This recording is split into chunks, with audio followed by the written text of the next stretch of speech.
अब हम भद्रासन का अभ्यास करें।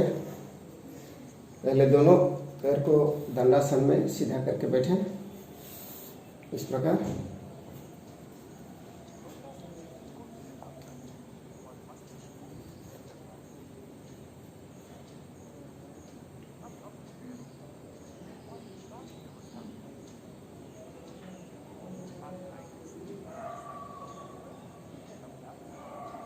भद्रासन में बैठते समय ध्यान रखिएगा रीढ़ की हड्डी, गर्दन की हड्डी सीधा रहे।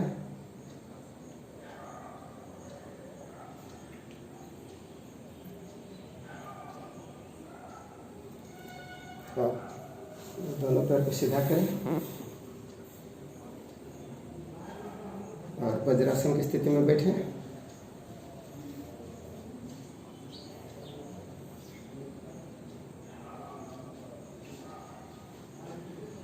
अब हम इसमें मंडूकासन का अभ्यास करें। दोनों हाथ को इस प्रकार,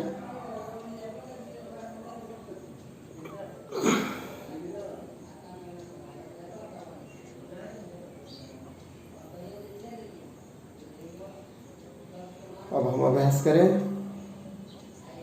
और धनुष्ट्रासन का। घुटने के बल बैठ जाए, दोनों हाथ के इस प्रकार, पीछे की ओर थोड़ा सा झुके।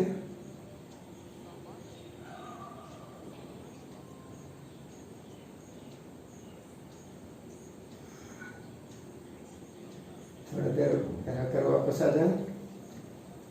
यह गर्दन का दर्द और पीठ के दर्द के लिए बहुत सहायक होता है। अब हम पुनः वज्रासन में बैठे। अब हम उष्ट्रासन का अभ्यास करेंगे।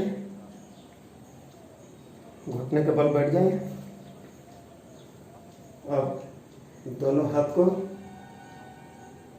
दोनों पैर की एड़ियों को पकड़ना है दोनों हाथ से।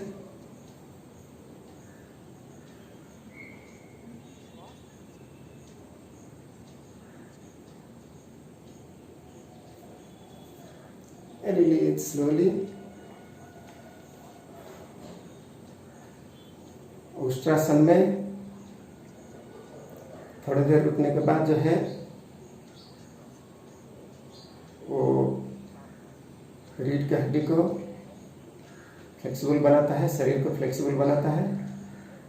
पेट का फैट जो होता है चर्बी कम करता है, घटाता है, मोटापा कम होता है और पीठ और स्पॉन्डिलिटिस का प्रॉब्लम ठीक हो जाता है, कमर दर्द ठीक हो जाता है। अब यह स्थिति में कुछ समय रहने के बाद हम वापस आए और वज्रासन में बैठे। थोड़ी देर दंडासन में भी विश्राम कर लें। इस प्रकार जब भी हम बैठने वाली स्थिति में विश्राम करते हैं तो इस प्रकार हम दंडासन में बैठ के विश्राम करते हैं।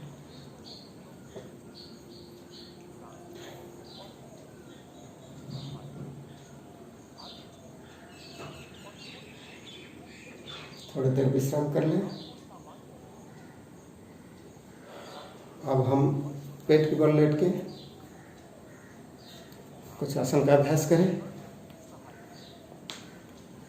पहले तो हम इस प्रकार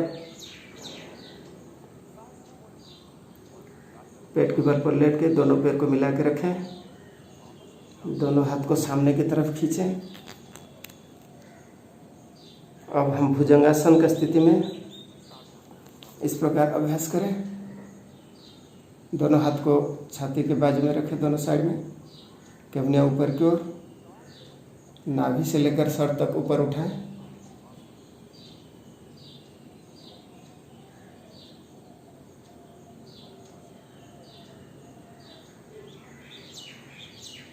रिलीज स्लोली। अब दोबारा हम इस अभ्यास क्रम को दोहराएं।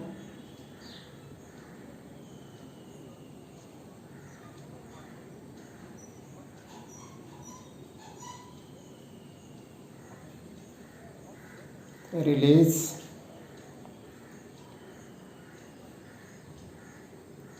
यह आसन शरीर को लचीला बनाने में मदद करता है। जिन लोगों को पीठ का दर्द है, स्पॉन्डिलिटिस का प्रॉब्लम है, वो लोग इसको अभ्यास करने से उन लोगों का बहुत रिलीफ मिलता है उन लोगों को। अब इस अभ्यास क्रम जो रेगुलर करता है उनको स्पॉन्डिलिटिस और कमर दर्द का शिकायत नहीं होता है।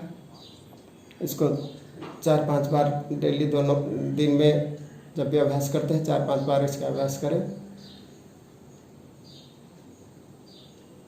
अब हम शलभासन करेंगे। दोनों हाथ को शरीर के बगल में रखें और दोनों पैर को सीधा करके उठाएं।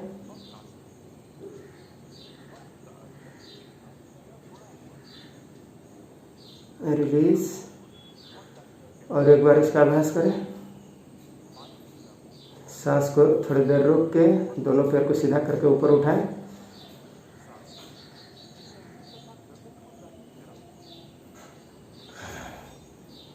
Release slowly. अब हम थोड़ी देर मकरासन की स्थिति में दोनों पैर को दोनों साइड में रख के इस प्रकार सो जाएं। थोड़ा सा विश्राम कर लें। दोनों हाथ के ऊपर माथा को रख के दोनों पैर को 1 से 1.5 फीट के अंतर दोनों पैर के बीच में।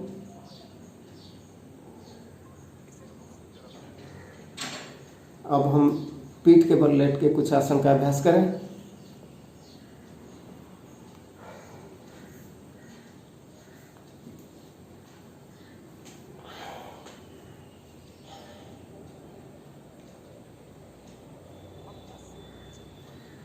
इसमें हम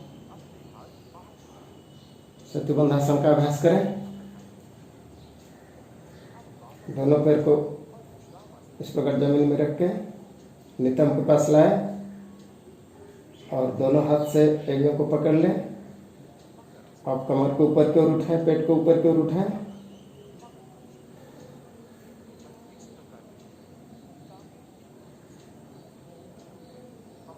स्थिति में थोड़ी देर रहने के बाद हम वापस आए। अब हम उत्तान पादासन का अभ्यास करें। दोनों पैर को मिला के इस प्रकार ऊपर की ओर उठाएं।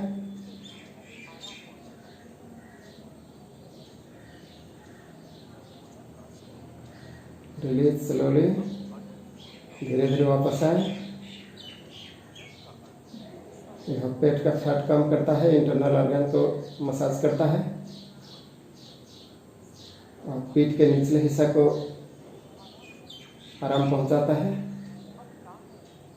अब हम अर्धहलासन का अभ्यास करें। धीरे धीरे दोनों पैर को 30 डिग्री, फिर 60 डिग्री, अब 90 डिग्री तक लाएं। इस प्रकार थोड़ी देर इस स्थिति में रहकर फिर वापस आ जाएं। यह अर्धहलासन है, इंडियन प्लाव पोज। जैसे हल जोतते हैं तो उसी प्रकार का स्थिति बन जाता है। अब हम करेंगे पवन मुक्तासन। दोनों पैर को घुटने से मोड़ के दोनों हाथ को घुटने के नीचे इस प्रकार फंसा लें और घुटने को जो है पेट की तरफ, छाती की तरफ इस प्रकार दबाएं और ऊपर की ओर सर को लेकर नाक को घुटने में टच करें।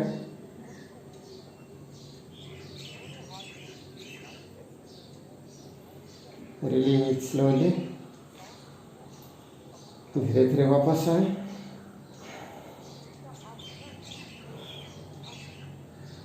अब थोड़ी देर शवासन में विश्राम करें।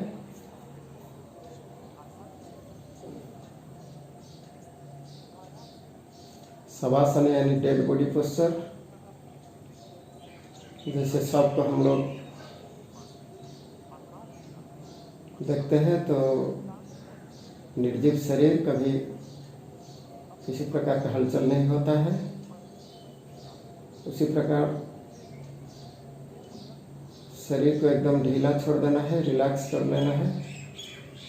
कहीं कोई तनाव नहीं, कहीं पर कोई खिंचाव नहीं। इस प्रकार इस अभ्यास क्रम को रेगुलर योगाभ्यास के साथ करना है।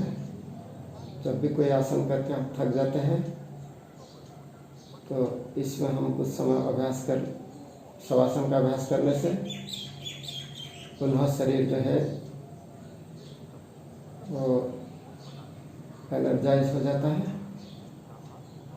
शरीर में शक्ति का स्रोत बढ़ने लगता है।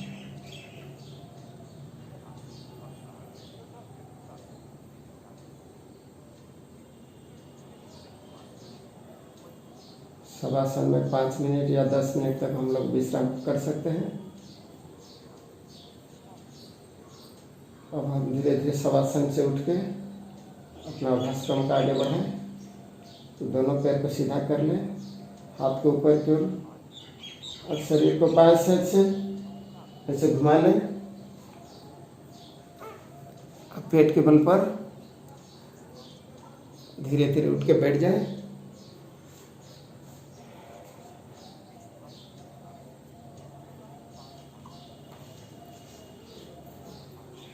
बैठने वाली स्थिति में हम जैसे बताए थे आपको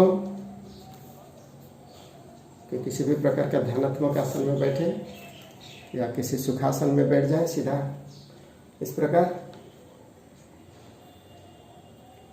और अब हम प्राणायाम का अभ्यास करें। सबसे पहले कपालभाति प्राणायाम जो है वो नॉर्मल सांस हम अंदर लेते हैं, मुंह बंद करके नाक से सांस लेते हैं और नाक से ही फोर्सफुली हम उस सांस को बाहर निकालते हैं इस प्रकार।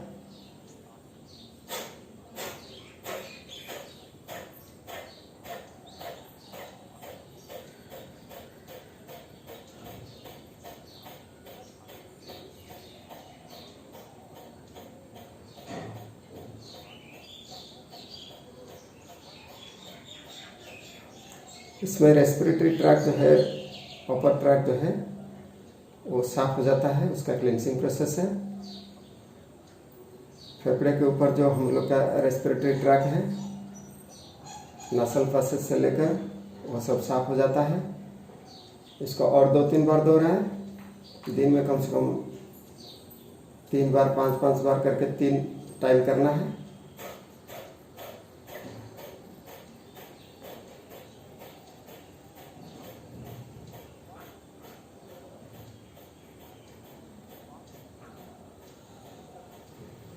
इसमें जो है लंग्स इन्फेक्शन वगैरह का संभावना कम हो जाता है।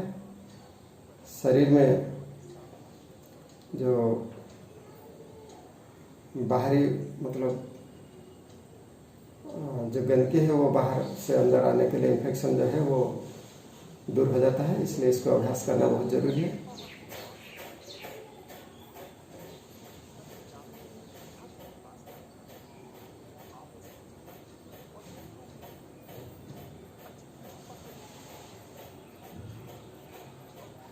प्रेजेंट सिचुएशन में जिस प्रकार इन्फेक्शन बढ़ रहा है, यह सब अभ्यास क्रम सबके लिए बहुत ज़रूरी है। पहले तो योग अभ्यास करने के लिए सब लोग तैयार नहीं रहते थे, बोलते थे हम तो ऐसे ही स्वस्थ हैं, करने का क्या ज़रूरत है। लेकिन अब समझ में आ रहा है सबको यह अभ्यास करना बहुत ज़रूरी है।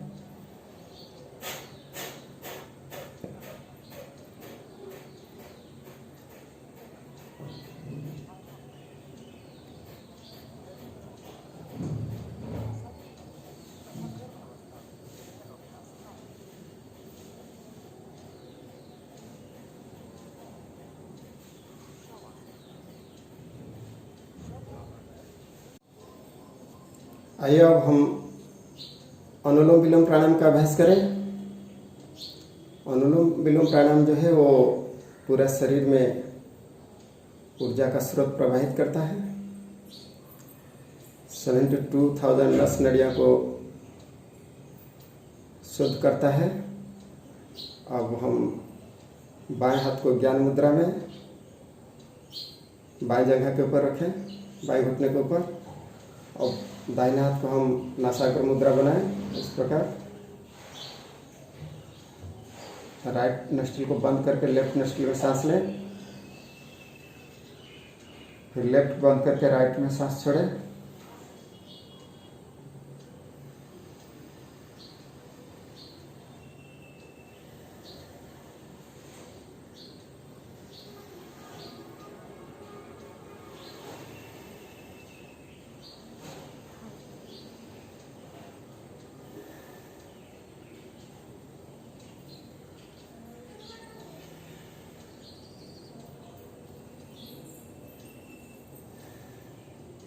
इस प्रकार अभ्यास क्रम जो है हम दिन में 10 से एक बार में हम 10 से 20 बार तक अभ्यास कर सकते हैं, 20 राउंड मार सकते हैं। उसके बाद हम दिन में 3 बार कम से कम इस अभ्यास क्रम को करें। अब हम जो शुरू कर रहे हैं, जो लोग बिगनर्स हैं, उन लोगों के लिए इसका जो है गति जो है वो समान होना चाहिए। जैसे कि हम जितना समय में लेते हैं सांस, उतना समय में छोड़ना चाहिए। अब जो लोग थोड़े दिन से प्रैक्टिस कर ही रहे हैं कुछ दिन से, तो उन लोगों के लिए सांस का गति जो है वो लेने का जो गति है उससे छोड़ने का गति दोगुना होना चाहिए। जैसे कि हम लेते हैं सांस 8 तक मन ही मन गिन के, तो छोड़ने का समय उसी हिसाब से 16 तक होना चाहिए। तो इस प्रकार जो साधक कुछ दिन से अभ्यास कर रहे हैं, वो लोग लेने का समय से छोड़ने का समय दोगुना करना चाहिए। अब हम शीतली प्राणायाम का अभ्यास करें।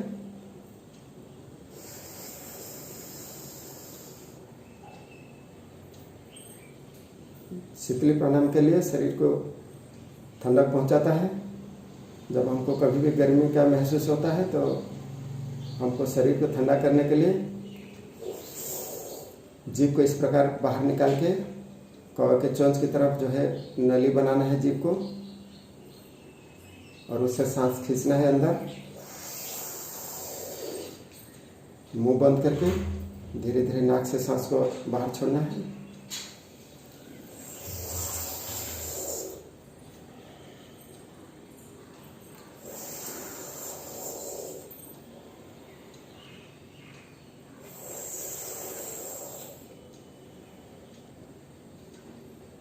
अब यही शीतली प्राणायाम। अब हम भ्रामरी प्राणायाम का अभ्यास करेंगे। हाथ को इस प्रकार, एक हाथ उंगली जो है उसको हम आँखों पर रखेंगे, एक नाक पर रखेंगे, और 2 उंगली जो है वो हम मुंह पर रखेंगे, और अंगूठा को दोनों कान में रखेंगे, और हम भौरा जैसे आवाज़ निकालेंगे।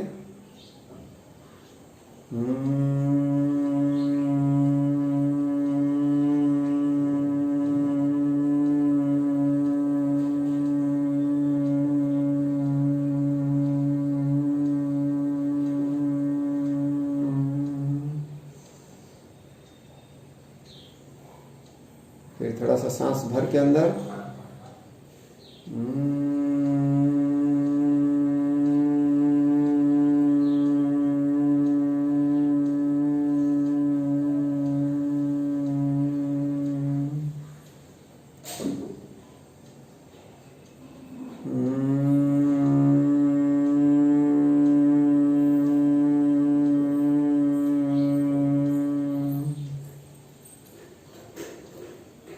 थोड़ी देर ध्यान कर लें। योग में ध्यान को बहुत हाई लेवल का माना जाता है, इसलिए ध्यान का अभ्यास थोड़ी देर कर लें। आंखें बंद करके किसी भी प्रकार का ध्यानात्मक आसन में बैठें और सांस के ऊपर अपना ध्यान केंद्रित करें। आंखें बंद, सांस के किस प्रकार अंदर ले रहे हैं, बाहर आ रहा है। सांस लेते समय नाक में ठंडक का अनुभव हो रहा है, सांस छोड़ते समय गर्मी का अनुभव हो रहा है। यह अनुभव हमको करना है।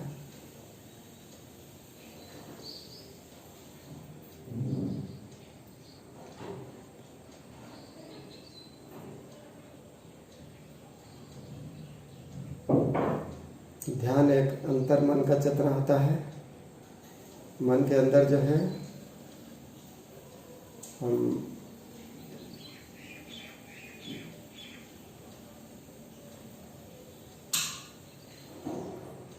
धीरे धीरे अंतर्मुखी हो जाए,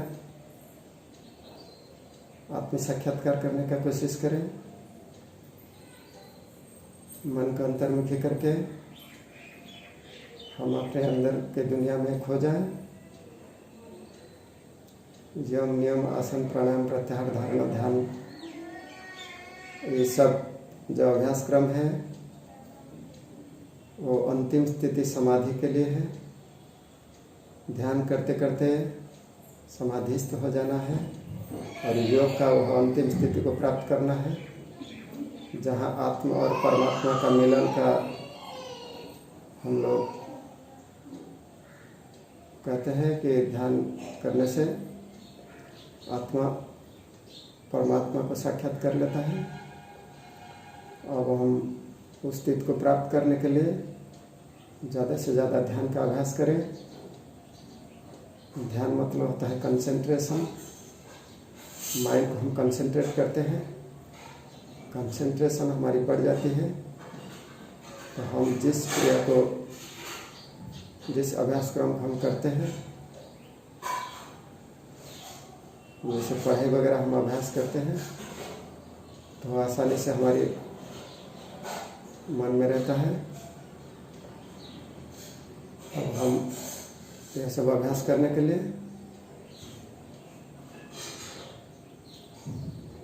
ध्यान का अभ्यास ज़्यादा से ज़्यादा करें। जीवन में आगे बढ़ना है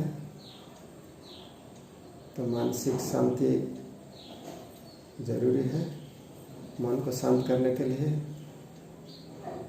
ध्यान करना, योग करना बहुत जरूरी है। अब हम ज़्यादा से ज़्यादा ध्यान की अवस्था में अपने आत्मचिंतन में खो जाए।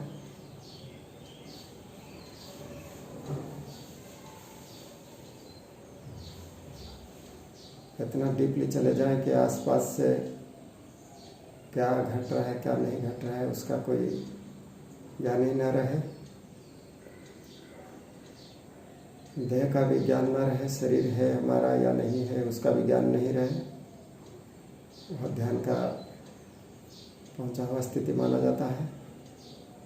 जब आदमी अपना आसपास का सब कुछ भूल जाता है, अपना शरीर का भी ज्ञान नहीं रहता है, अपना शरीर है या नहीं है इस प्रकार का अनुभव होता है। जिस विषय पर चिंतन करते हैं उसी पर इतना खो जाते हैं कि हमें बाहरी दुनिया का कोई चिंता नहीं रहता है, जिसको योग में कहा गया है सर्वचिंता परित्यागो निश्चिंते योग उच्यते। इस दुनियादारी का सब चिंता त्याग करके कुछ समय के लिए निश्चिंत हो जाओ, स्ट्रेस से, स्ट्रेन से मुक्त हो जाओ और इस शरीर का ज्ञान ही न रहे, इस दुनिया का किसी भी प्रकार का भावना वहाँ ग्रसित न हो, चिंता ग्रसित न हो, तो उसी स्थिति को जीवन मुक्त यानी एक आनंदमय स्थिति माना गया है। जिस आनंद का प्राप्ति के लिए मनुष्य हर समय कोशिश करता रहता है, उस आनंद का प्राप्ति हम अंतर्मुखी होने से ही मिलता है। इस बाह्य दुनिया में कितना भी हम खोजेंगे उस आनंद का प्राप्ति नहीं हो पाएगा। और जब हम इस जीव जो है वो परम के साथ साक्षात्कार कर लेता है, जीव परम से मिल जाता है, जिसको योग में कहा गया है संयोग योग इत्युक्ते जीवात्मा परमात्मा ने।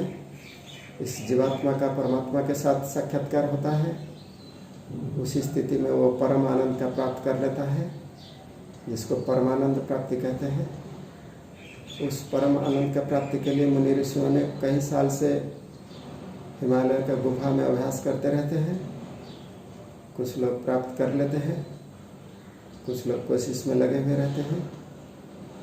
और हम सांसारिक लोग इस संसार में रहते हुए अगर कुछ हम जल में कमल के तरफ, जैसे पानी के अंदर कमल के फूल रहता है लेकिन उसका स्पर्श पानी से नहीं हो पाता है, पानी उसको स्पर्श नहीं कर पाता है। इस प्रकार हम संसार में रहते हुए संसार हमको स्पर्श न करे, उसके लिए हमको इस अभ्यास क्रम से ज़्यादा और कुछ नहीं करना है। अब हम ध्यान की अवस्था से थोड़ा सा मुक्त हों और आज का योग के संकल्प की तरफ बढ़ें। आज हम ये संकल्प करें, योग दिवस में सब लोग हाथ ऐसे सामने करें, राइट हैंड को सामने लें, संकल्प लें, ओथ पोजीशन। मैं संकल्प लेता हूँ कि मैं सर्वदा अपनी सोच में संतुलन बनाए रखूँगा। ऐसी मन स्थिति मेरे उच्चतम आत्म विकास की असीम संभावनाएं प्रदान करती है। मैं अपने कर्तव्य निर्वाह के प्रति, कुटुंब और कार्य के प्रति तथा समाज व समूचे विश्व में शांति, स्वास्थ्य और सौहार्द के प्रसार के कृत संकल्पित हूँ। इस संकल्प के साथ हम विश्व को एक कुटुंब की तरह मान के सबका जीवन में शांति का प्राप्त हो, इसलिए शांति पाठ करते हैं। ओम सर्वे भवन्तु सुखिनः, सर्वे सन्तु निरामयः, सर्वे भद्राणि पश्यन्तु, मा कश्चित् दुःखभाग् भवेत्। सब सुखी हो, सब निरोगी हो, सब निरामय हो, सबका मंगल हो, कोई दुखी न हो। ओम शांति शांति शांति। दोनों हाथ को घिस लीजिए, गरम कीजिए, आंखों पर लगाइए, 3 बार ऐसे करिए।